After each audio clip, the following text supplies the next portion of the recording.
good afternoon. So we are here for the last session of labs concerning the software OSLO. Okay, and we're going to do something a little different today. Today's lab is not so much about the optics of a system, but rather how do you model tilts, or when you move or displace an object away from the optical axis. So it's more a lab on how to use certain tools within OSLO. Now, up till now, all the exercises that you have done had every element placed along the optical axis, right?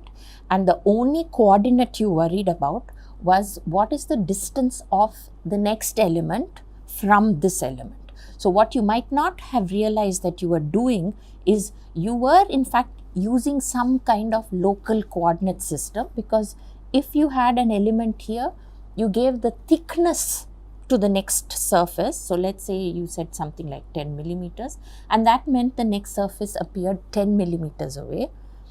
If you had another surface and you said 10, that 10 was measured from this surface, not from this surface. Right? So in effect, you were measuring a distance always from the current surface to the next surface. Now this works for many optical systems, since many optical systems will have one single linear optical axis. But if you have a system which has a mirror in it, and the mirror tilts the light, of course the entire optical axis of the system is going to change. That's one thing. And secondly, even if I had a system where all my elements are supposed to lie on the same linear optical axis, it may be that while manufacturing this system, a lens doesn't go into the exact position that it should have gone into, and it's displaced from its position, or it's rotated. Right? Now, I want to study this rotation or displacement without affecting subsequent elements. So let's say I had a system as I've drawn here, which has 3 elements in it. It may be that element 1 and 3 are correctly positioned. Okay, it may be that they are correctly positioned.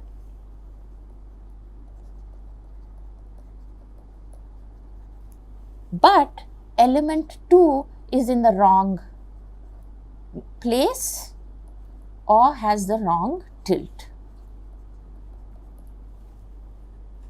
Now, I want to be able to place element 1 and element 3 correctly and move element 2, either move it, so I could move it in the x direction, move it in the y direction, move it out of the correct place in the z direction, but not move element 3. In your current techniques, if you said, let's say element 2 had a delta z error, so it should have been 10 millimeters from element 1, but instead it was 12 millimeters. So there's a 2 millimeter error. Element 3 is still 10 millimeters away from the original location of element 2. But if I just write 10 now, I've changed my system, because now the entire length is 22 millimeters, not 20. So in this case, you might say, well, I know it's 2, I'll adjust the next distance. But sometimes you want to study the effect of varying. So you may do a study where you say, let me vary the position of element 2. And I want element 3 to stay in the same place during this study. I don't want element 3 linked to the coordinate system of element 2. So, in order to study such cases, and they're very important, once you have a perfect optical design, or what looks like a perfect optical design, what people will do is run something called a Monte Carlo simulation. So, they'll put in all the maximum values of error for the tilts and positions of each element, and the Monte Carlo simulation will assign a random value that lies within the range for each element and see is the overall result acceptable. It may be that element 2 moves and element 3 moves in such a way they compensate an error, but some other element moves in such a way that it aggravates the error. So you need to see in all possible cases, do I still get an acceptable result? So we could do all that we did up till today, just assuming that the next element is placed this much distance from the first element, and we didn't look at tilt at all. Okay, so in today's class or today's lab exercises are all for you to understand tilt and how to achieve tilt. Okay, so it's it could be that you have a mirror, or even if you don't have a mirror, how do you tilt one element and not affect the others? Okay. So to do this, first we need to understand the coordinates that they use. There are 6 coordinates, 3 for tilt and 3 for decenter of the origin of your coordinate system. So the tilt angles are given as TLA, TLB, TLC, and as shown in this figure, TLA is when the optical element rotates about the x-axis. So the x-axis is here, right? And so the element is rotating in the plane orthogonal to that. That is TLA. TLB is similar, it's about the y-axis, however, and TLC is about the z-axis. That's typically our optical system. Okay, both this and this are left-handed tilts, whereas TLC is a right-handed. Okay, so I can tilt any element, and if I'm doing so, I'm doing so by using any combination of these 3 angles, or I could displace the entire origin of that surface, and then the displacements are dcx, dcy, dcz, each one of course a displacement along that respective axis. Okay. Now there are 3 sets of coordinate systems that you need to get acquainted with to be able to do what I said our goal was. So the first, well, it's not the first, but one of them is called the global system. We have not been using the global system. The global system, as the name suggests, will assign, or you will assign, one surface as your global reference surface. Any tilt or any decenter, any distance will be measured from that global surface. So this is not, you've been using local coordinates. You were always saying from this position a distance of so much, from this position a distance of so much, right? The global coordinate system is always with respect to a reference surface. So in the example I gave just now, if I said we had 3 surfaces, in the local we said this is a distance of 10, surface 2 is a distance of 10 millimeters from surface 1, surface 3 is another distance of 10. In global we would say this is 10 and this is 20, because if I gave the global reference as 1. I could say the global reference is 2. I can make any system my global reference. Then I might have some negative numbers to account for it. Okay, so I decide which is the global reference, but any measurement then is made from that reference point. Okay, so that's the global coordinate system. It's easy to understand. It's actually not the easiest system to use, because it's easier to make measurements along the optical axis. It's easier to make measurements with respect to the previous surface. Okay, so that's why the default coordinate system that you have been using, though you might have been not aware of it, is the local coordinate system. Now, if you look at these 2 figures over here, the dashed line shows you the y and z axes of some element. So there's some element that you can't see the x-axis, that variation that's sticking out of the board, but this is showing you the coordinate system that is used. The dashed lines show you the coordinate system of the local setting. You could displace and tilt that surface, and the displaced tilted version is shown here. So let me use another color. So this is a displaced tilted. So whatever surface was here has been displaced along the y-axis and tilted, and now is showing like this. Okay, I can now say the next surface will be 10 millimeters away from this surface if I use the local coordinate system. This is the local, let's say this is surface 1. If I'm using local coordinate system, and I say surface 2 is 10 millimeters away, it's going to be 10 millimeters like this. Okay. I could, on the other hand, say I won't use the local coordinate, I will use the base coordinate, and then surface 2 is going to be 10 millimeters away like this. Is that clear? So I have the global, that's fairly easy. Some surface gets designated as the reference, every measurement is made from there. Or I have the local, so I have a surface and its untilted, undecentered coordinate system is the coordinate system I make my measurement from for the next surface. Or I can say I have a surface and it's tilted and decentered, and its tilted decentered coordinate system acts as the coordinate system from which I define the location of the next location and orientation of the next surface. These are the 3 coordinate systems you need to be familiar with. Okay, and as we go along, you will understand why it's important to have local and base. I can achieve everything using both local and base or the global coordinate system. Okay. Now, one thing that may not initially be apparent, but on some thought should be clear, tilt and decenter are non-commutative operations. So, if you tilt first and then decenter, or you do the operations in reverse, so you decenter first and then tilt, you don't end up with the same system. And that's an example that is actually given over here. So, if you look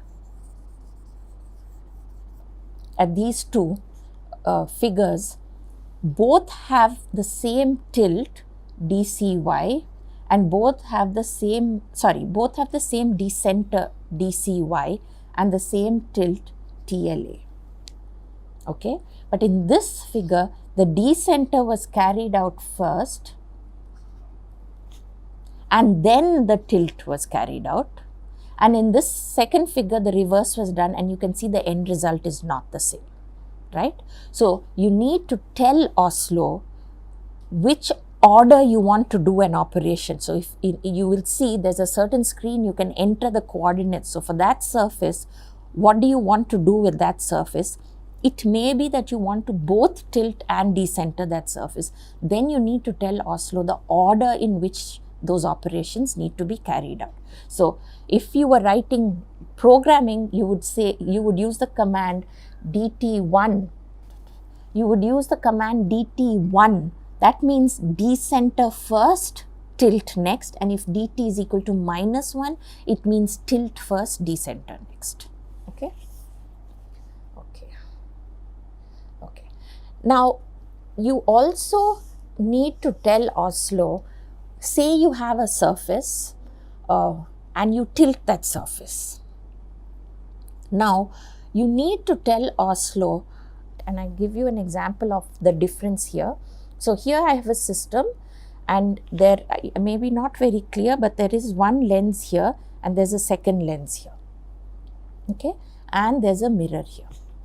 So in this case, tilt and bend option has been given as yes. So this is the coordinate window. You're going to see that soon. And you can see over here, you have chosen tilt and bend yes. Okay. In the same system, if I had chosen tilt and bend no, because there's a mirror here, the light has to obey the law of reflection. But I don't necessarily need to put my components in that direction, right? So the components have followed just where the angle took them, the natural theta. Say this is a local coordinate system. So you can see it says it's local. So I said theta, and these are placed at an angle theta, right? So this element, this angle is theta, this angle is 2 theta, right? So these elements are placed along the optical axis given by the local coordinate system following the tilt theta, whereas the rays of light are following the law of reflection, and therefore they bend 2 theta from the mirror.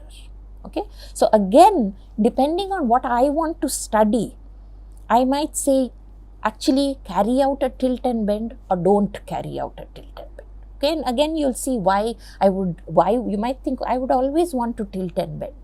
But again, we'll see where there may be cases you don't want to tilt. Okay. Now, if I have different surfaces and I at one surface enter some coordinates which causes a tilt and a decenter or any one of those operations, I now need to decide, does the next surface follow the local coordinate system of this surface or not? And I must have some way of telling OSLO, please follow this new tilted decentered coordinate system, or please follow some other coordinate system. Okay, maybe the untilted, undecentered. So the operation that carries that out is called the coordinate return. So again, you have this window over here. This is the coordinate window. This window you will open from the special column. Okay, and you can see your coordinates are local. In this case, tilt and bend is no, but there's a option here, coordinate return, and in this case it's chosen as no. Now let's look at what that means. We're using the local coordinate system and we have a series of elements. Okay, so they're showing you this is the starting one, and then there are 5 different elements. Element 3 has been displaced and tilted.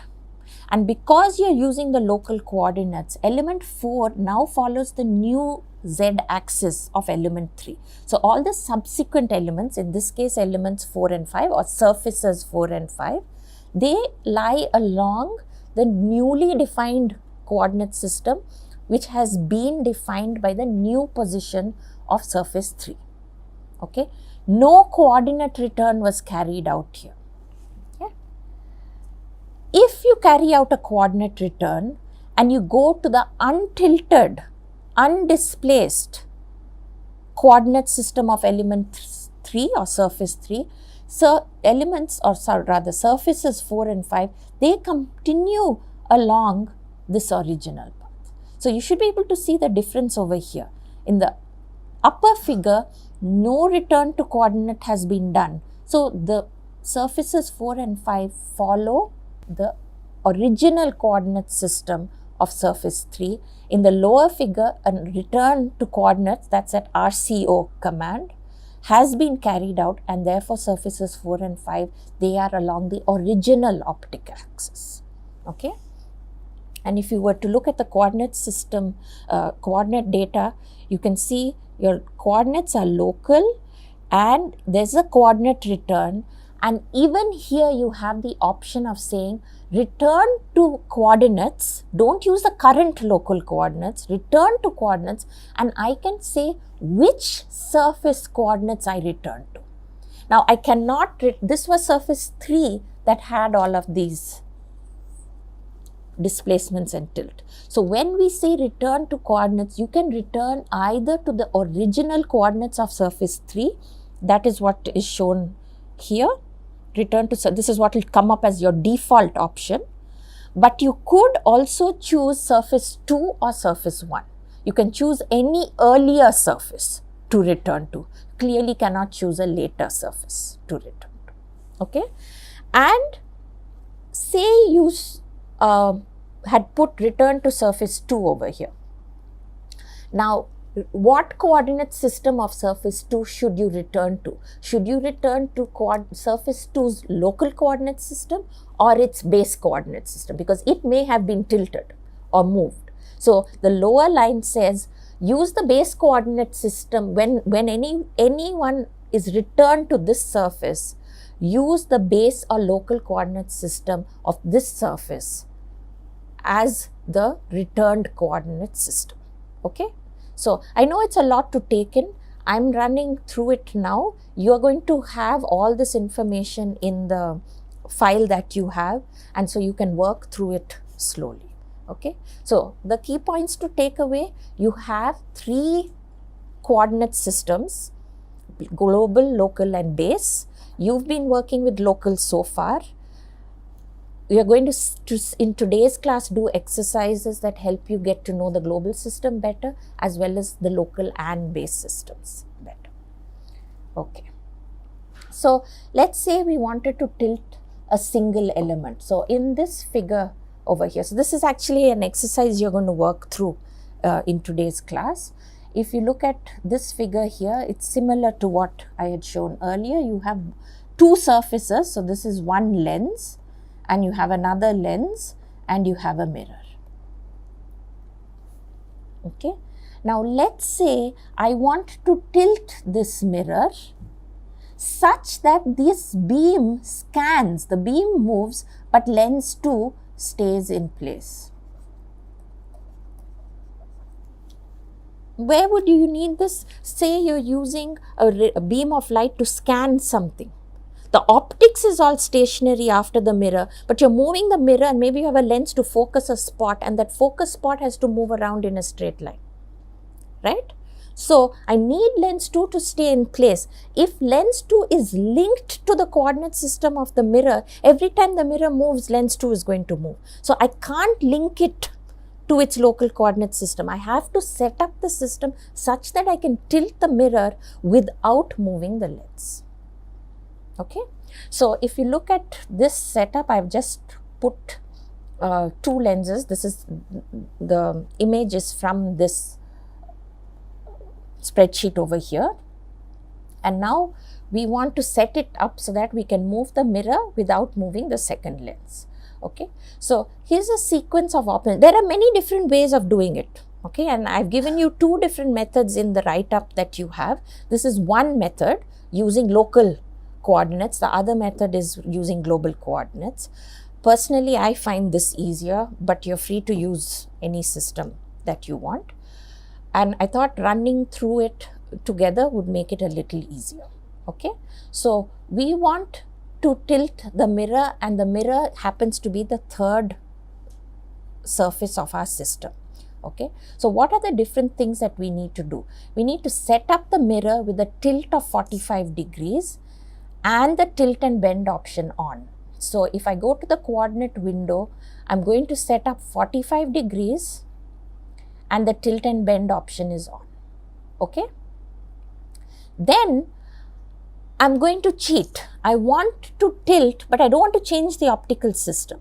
So I actually add what's called a dummy surface. It's called a dummy surface because optically that surface plays no role in the system. You're putting it in the system to work around the coordinate system. Okay, so you're putting in a surface so that you can play around with the coordinates. In an actual system, there you wouldn't have an extra surface in there. Okay, so it's only there to help you play around with the coordinates. So you add a dummy surface. Okay, so if you look at the previous, or I don't have that screenshot, you have now this extra row. It doesn't change your optical system. If you look at your optical system, it's exactly the same because I've inserted a row. There's no power, there's no thickness, so this doesn't change anything in your system. I, however, need to transfer this thickness onto this because I want this surface is just going to add as giving me that extra thickness, and then I'm going to change something in the coordinates of surface 3. Okay, so I need to transfer the thickness of surface 3 to the new surface 4. Okay, and that's what this screenshot shows you. Now all I've done is transfer the thickness. My diagram still doesn't change because I haven't changed anything in the optics, and surface 4 lies exactly on surface 3 at the moment. So if I were to look at the optical system at this point, you wouldn't be able to tell any difference. Okay, I haven't done anything with the coordinates yet. Now I will set up this by tilting surface 3 by 45 degrees.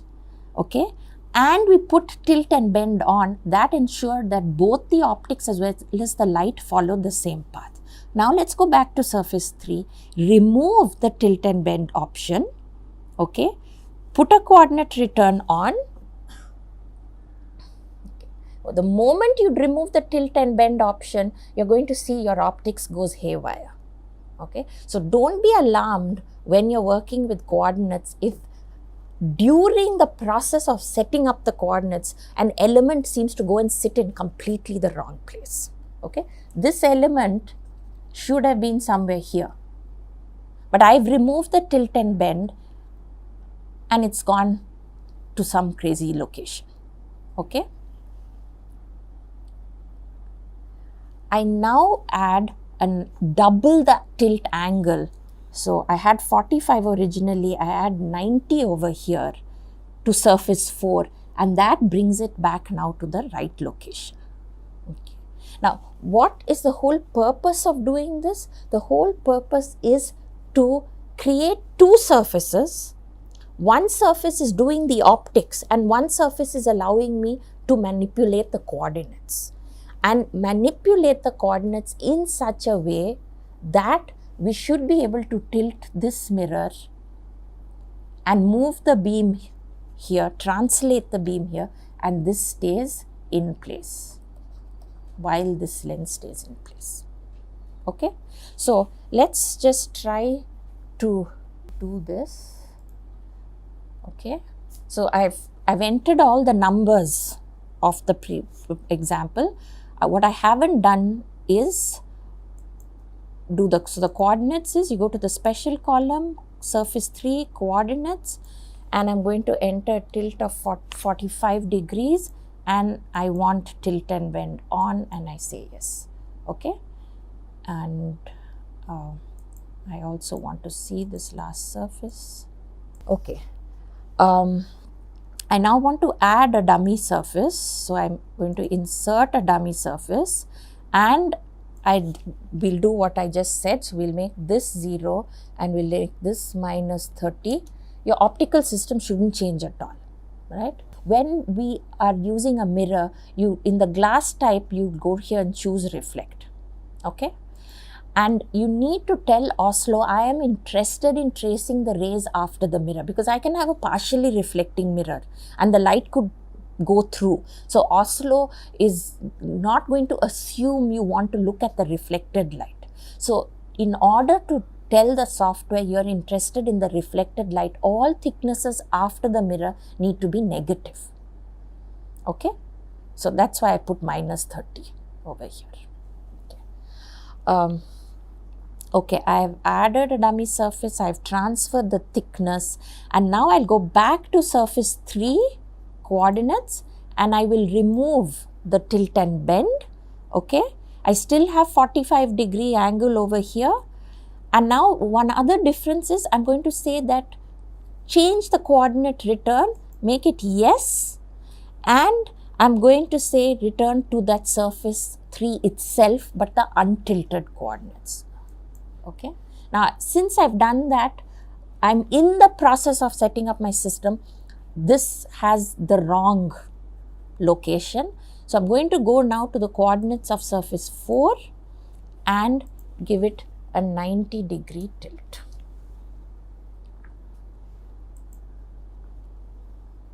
Okay.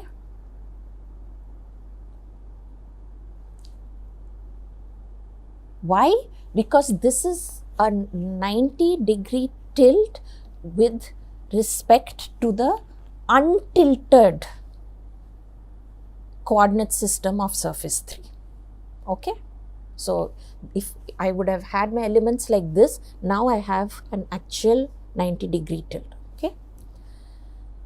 Surface 4 should be clear to you now. Surface 4 is linked to the untilted, undisplaced coordinates of surface 3, right? So now if I change surface 3, surface 4 continues to remain linked to the untilted, undisplaced. Therefore, I can do anything to surface 3 now and it should not affect surface 4. Okay, this is where you have famous last words, and now I will tilt surface 3 and everything will go all over the place. So let's see if it works. Okay, so how do I want to do this tilting? I want to tilt surface 3. Best way is to put a slider wheel design. Let's put surface 3. What's the parameter of interest? It's the tilt of surface 3, right? So I have now a slider wheel, and thank goodness, if I move surface 3 now, you can see surface 4 is not changing, right? Okay, this is more or less the exercise that you have to, one of the exercises you have to work out for today's class. But you can see the idea is, how do I control tilt, and how do not only control tilt but control it independently of the other surfaces. Okay, in this example all we've done is tilt, but of course I could set it up so that I am doing the same thing for displacement, and even if I move, displace something, surface 4 is not going to change. It's set up with respect to the untilted, undisplaced coordinate system of surface 3. Okay? Okay. So I hope with that brief introduction you have a better understanding of the coordinate systems available in OSLO, right? And this is just a very brief introduction. There are a lot of different things you can do. And as I said in the document given to you for today's class, there are 2 methods by which to achieve this tilting without displacing or tilting the subsequent elements. That is not to say those are the only 2 methods. You may come up with some other method. There are, depending on how you play around with all the different options available. Okay, so it suggests there again were 2 documents for you to go through today. So please go through them and work through the different exercises. His question is, why can't I do the same thing without surface 4 and just say the surface after surface 3 returns to the untilted version of surface 3? If you didn't have a mirror, you could do that easily. Because you have a mirror, you also want to say, do I do tilt and bend or not? There's an extra variable that comes into play there. You're right, you don't need the dummy surface if you were not having the surface that was being displaced or tilted was a mirror. If it wasn't a mirror, then you wouldn't need that. You can try, there may be some combination that allows you to do that, but my intuition is that because you also are saying the light goes for 2 theta, I'm giving theta but the light goes 2 theta, this extra variable makes it easier with the dummy surface to take all these different things into account. But you do not need a dummy surface if in the example in the PowerPoint, I had a sequence of elements and one element was moved out and the rest were back. There is no need of a dummy surface there. Then I'll say just go back to the coordinate system of the undisplaced surface. The dummy surface is only because I have a mirror here.